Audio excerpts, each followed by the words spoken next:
Dans les eaux froides de la mer du Nord, un corsaire néerlandais navigue sous le drapeau de la République.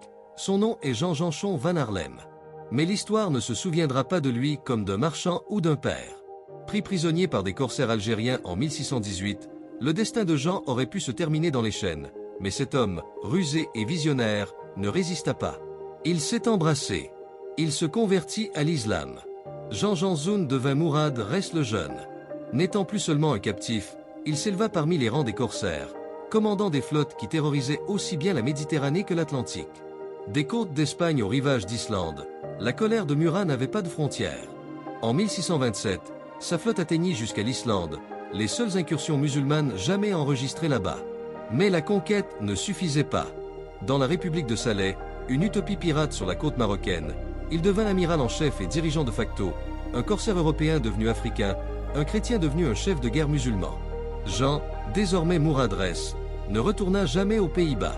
Ses enfants, dispersés à travers les continents, porteraient des noms à la fois néerlandais et arabes. Certains deviendraient des pionniers américains, d'autres des marins oubliés. Son histoire devint une légende à travers 2 mondes. En Europe, il était le symbole d'un empire perdu et d'une foi brisée. En Méditerranée, il était une icône de la rébellion, un homme qui défiait son destin et le pliait à sa volonté.